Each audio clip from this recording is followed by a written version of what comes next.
If you wonder what is inside, how does it work, a foot controller or a potentiometer for a vintage sewing machine, could be Singer, could be White, could be any other brand.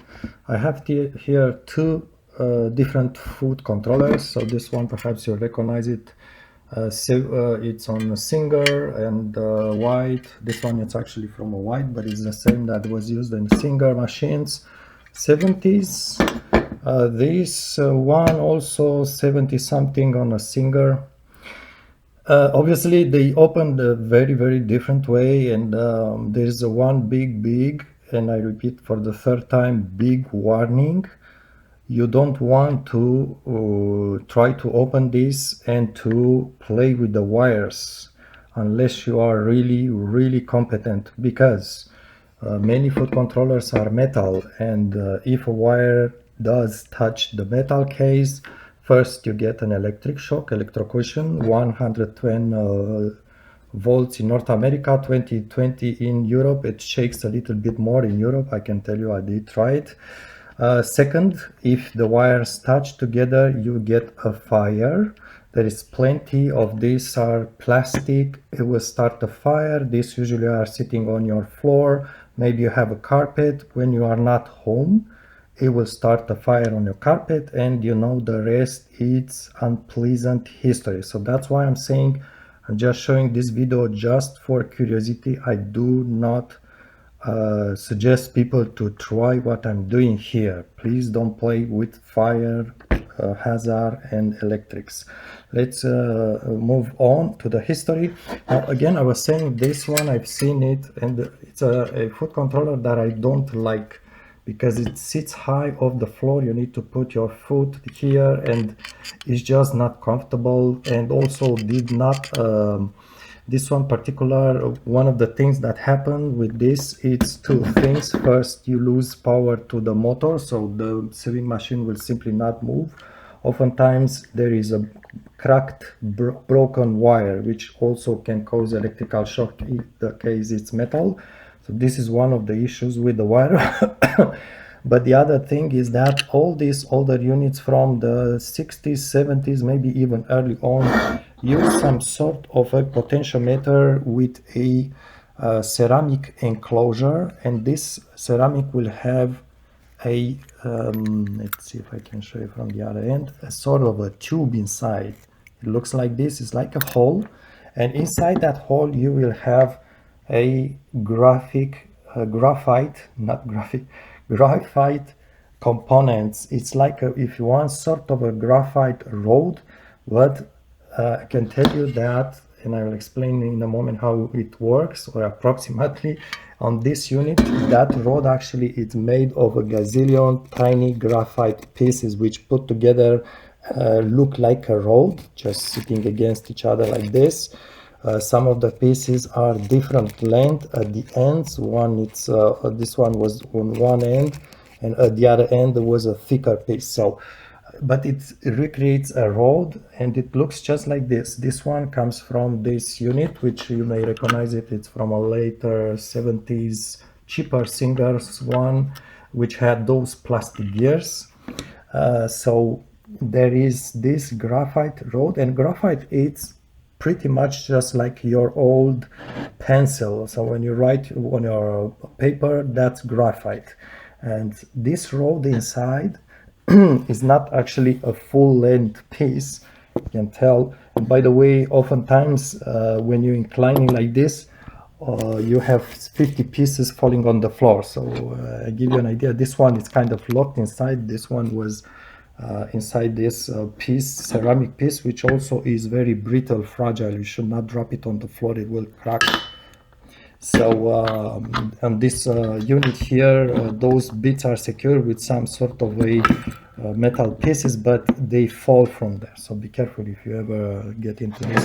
So I was saying they kind of recreate sort of a graphite rod, but it's a rod from several pieces, and there is no spring inside. That's interesting. It just moves. If you can tell, it just moves by itself.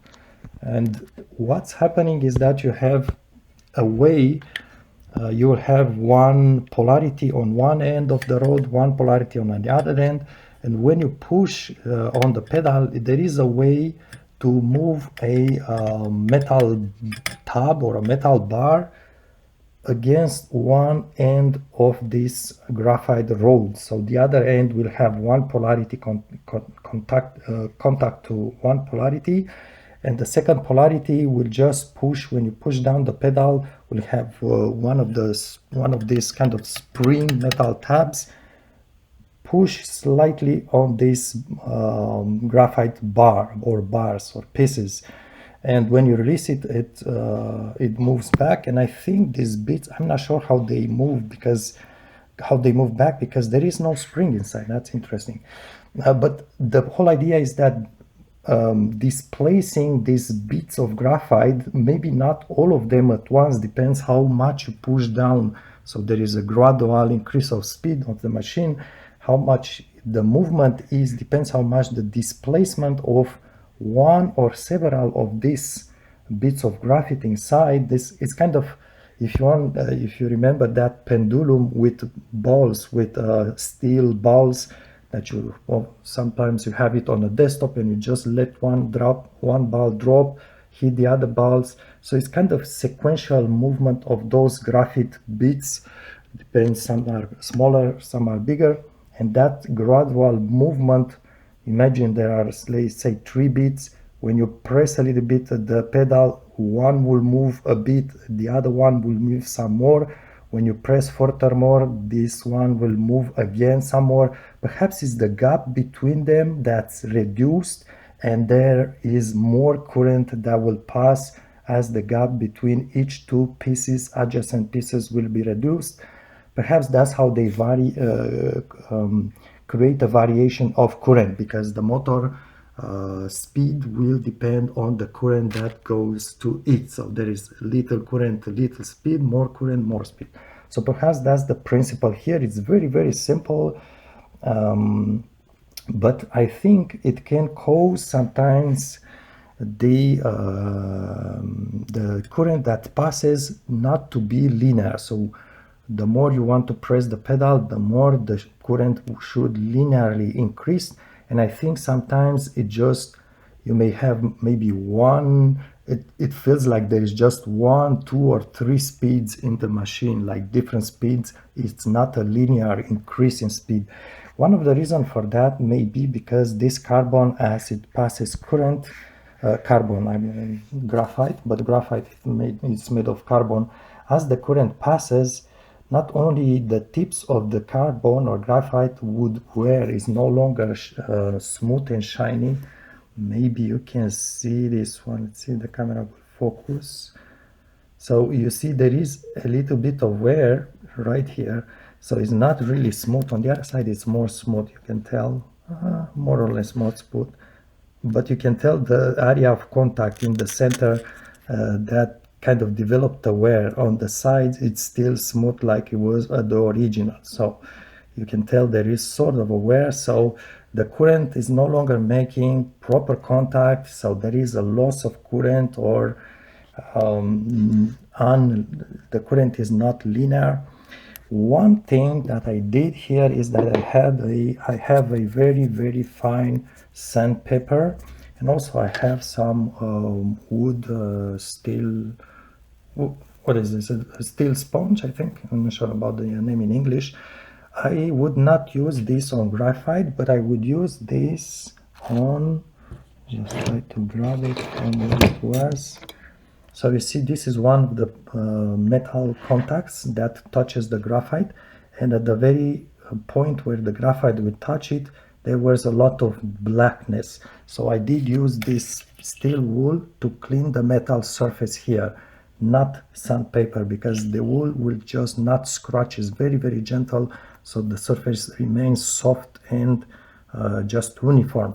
And also, maybe you can see on the other end, so this is the other contact point on the metal. When I'm trying to zoom in, you can see it's really black. let's try to, from this standpoint, you'll see it better. It's really black. So I'll just use gently this wire mesh, whatever you call it, to make that surface clean. And for the graphite itself, I did not use this steel mesh because it scratches the graphite. I did use this one. I think it's 400 grit or more. So at least 400. If you can find higher, 800 grit, 1000 grit is going to be extremely fine, and it's going to leave a very smooth surface on the graphite. And also I will just again, careful, some bits will fall, depends on the unit. I will just really just go like this, a very few passes, because it removes material, and you don't want to remove graphite to reduce the thickness.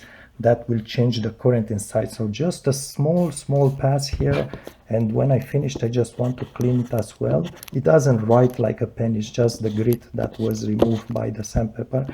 It doesn't write on the paper, but just to leave the surface smoother if you find it's not smooth. And I can tell you also the bits inside, I can show you, sometimes the bits inside, in between the bits, you see this one, it's also darkened at the tip. In between the bits inside, there will also be this kind of graphite black dust, and that also prevents the current from passing. But sometimes you just cannot remove the bits from the ceramic, so you cannot clean inside, but a bit of cleaning outside should help. Remember which way this went. Usually it's good to put it back in place at the right way. And also I did found that this ceramic piece inside this specific unit, this ceramic piece was secured with this tab.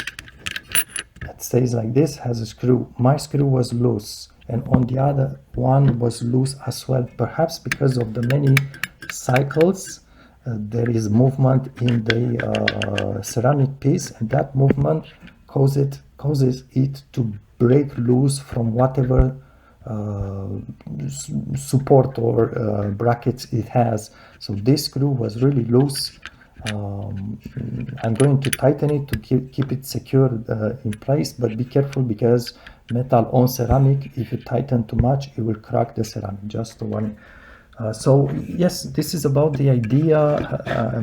I must say that one of the reasons I'm making these videos is so if I have a future problem with my unit, I can remember what I did. Oftentimes I really, after 1 2 years, I really forget absolutely I even did something inside this thing. So I will just go back on my channel, YouTube channel, search for my own video and look about it. And sometimes I'm not happy because I didn't film one specific detail or something like this. So that's why I'm trying to get the details as much as I can. One last thing, so about opening these units, again, I'm warning you, don't try if you are really not careful and very skilled and aware of the dangers. About opening these units, it's not always easy to find the way to open them. Some may have screws, some may have small, if you want, tabs, and there is a screw underneath these tabs. It's complicated. My big advice is put them in a package, send them to someone that's doing these repairs for a living, or at least for a hobby, that knows what he or she is doing, most likely perhaps he, and send them to a repair person that is specialized in this machine. Let him repair this properly, safely, securely, so you don't burn your home down or get an electric shock, or who knows, maybe you pass this machine to your granddaughter one day and she doesn't know someone did tamper inside and will have a big surprise with her home or with her health. So let someone that knows what he is doing, not just the hobbies from a forum, but someone who really has been doing this for a long while, many of this, let that person do a good, safe, secure job, and this will just fix your issue with the foot controller. Thanks for watching. I hope you did enjoy this. Back in the days, this, you see this unit, I can tell you that it has a stamp date on it. Oops, I'm just losing a bit. Has a stamp date. Sometimes you can find a stamp date on the motor, sometimes on the controller.